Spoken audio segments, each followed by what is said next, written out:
Trying to prepare for him. You can have the scouting report. He gets where he wants to go anyway.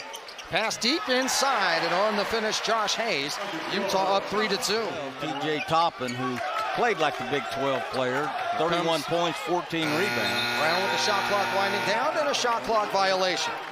Day after day on the fundamentals, trying to polish everything. He says he wants to be a team that out-toughens everybody else. There's Illich in the paint. Illich just manhandling Josh Hayes there. Illich 235 and Hayes 196. Illich just took his time. Now, this kid's been around the block. Illich, I'm speaking of. This is his 5th year of college basketball. Terrence Brown streaking to the basket, a guy who's been living in the paint so far this year. I tell you, he can go right and get there in a hurry. But if you jump over that right hand, he can get you on that crossover to his left. But he loves going right. On the backdoor cut and the reverse, Justin Begg. Nice little baby hook over his left shoulder, and then a terrific pass out of the post. Terrence Brown with his first three-point hit of the season. Really put money in the bank in terms of leadership when you can stand in there and take a shot like that. No question. That's one of those plays that everyone on your team picks up on. Dawes no good on the three. Rebound tapped around. Dawes has it. Now into the lane. A two-hand jam, and Utah's up 10-6.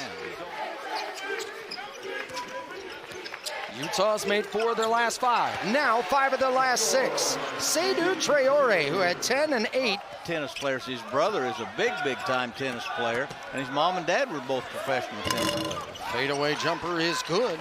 Jacoby Coleman, former Conference USA player, the tournament MVP a year ago. Now McHenry goes baseline in the corner. Patrick for 3.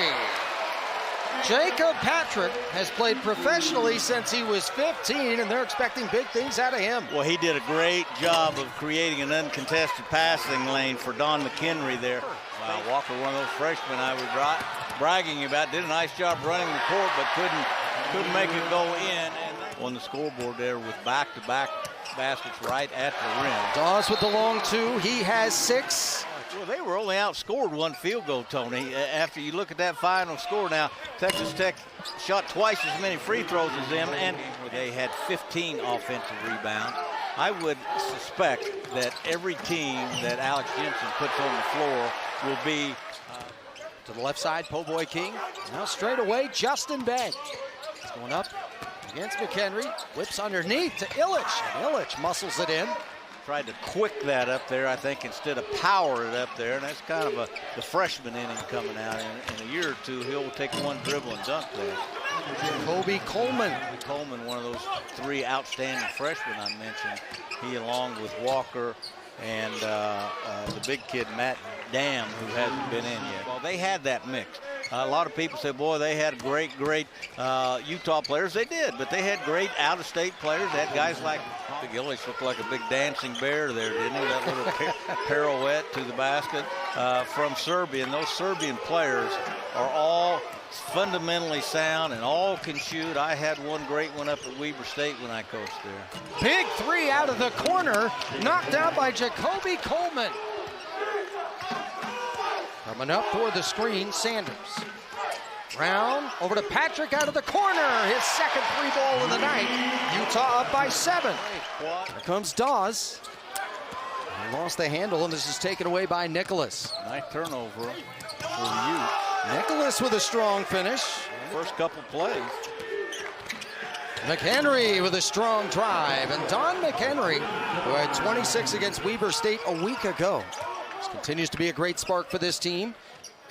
There goes Nat through some contact, no call. Dawes the rebound, another double-double for him. Up the court, here comes Brown stepping through. A paint-breaking drive to the corner. Traoré hits a 3. To the corner it goes now to Sanders. Back outside, Traoré again. It's money.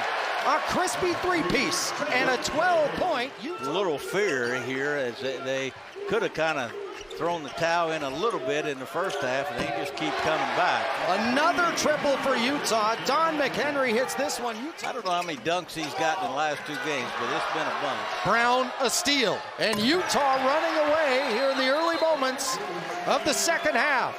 Utes on a 10-0 run, and it's been a while since Sam Houston had a bucket. They need one here. It's good from the outside bag. Sam Houston been down there a long time. A great arena to play in, a great tradition there. And that guy, boy, one of the great spot-up shooters that I've seen. And for the Ute fans who've been around for a while, if he doesn't look like Sean Green, who used to play here from Olympus High School. He looks just like him. He does. He's a couple inches shorter. I saw Sean Green at the golf course this week, and I told him that. Sean Green was a great shooter himself. They've been impressed with his progress. He crosses over, crosses again. Step back, swatted Manning. Here comes Abby. Just enough time. Got it off and hit it. What a play by Obamani Abby. Spectacular all at the same time plays. You'll see. Watch how McHenry just kind of bats it back to him here. And Abby goes right back. That first one, he had too much room, was too open, I guess. Just like Manning. We've talked about those three good-looking freshmen. Manning's just a sophomore. Manning with a nice turnaround there. Never sticks in his hands. He gets that ball moved from side to side as good as anyone on the team. Manning with a nice burst here recently. He has 7. Well, as I said, the biggest thing he brings to the table, he's not going to be a great scorer for him. He can be a good rebounder and defender, as you just saw. But as I say, the Bearcats just will not give up and go home. Brown into contact. What a physical finish. He may not be bigger than other players out there, but you wouldn't know it with how strong he is. He's deceptively strong for a guy. He only weighs 175 pounds, Tony. 3 ball is good from Po' Boy King, and it's down to... He had not shot free throws very well, only 4 of 10, 40%. He's actually second on the team in field goal percentage at 53%. Because that was a controlled save.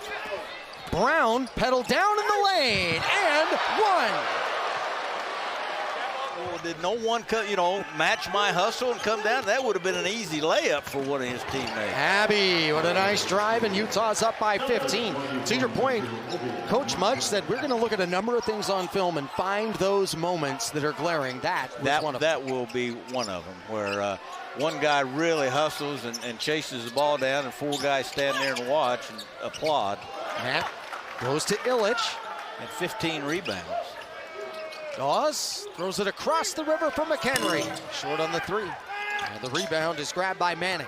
14-point lead for the Utes. Manning a pull-up 3. They needed it. It's down to 11. And now great hustle by McHenry from behind. It eventually goes to the corner. A 3 ball from Coleman is good. And the deficit is at 9. Once they built this big lead, but they'll learn. Abby, a paint-breaking drive. Dawes unable to connect. Loose ball, and it is grabbed by Nicholas. Here come the Bearcats. Coleman a 3, and the lead is down to 4. Young or inexperienced, or not having as much familiarity. Could be like playing chutes and ladders. That was the case tonight. It's a 6-point game. The Bearcats must have a 3 on this possession. Begg is going to get a 2, and it's still a 2-possession game with 5.2 seconds left. For the 1,000-point club, Traore will dribble it out, and Utah goes on to win 85-79.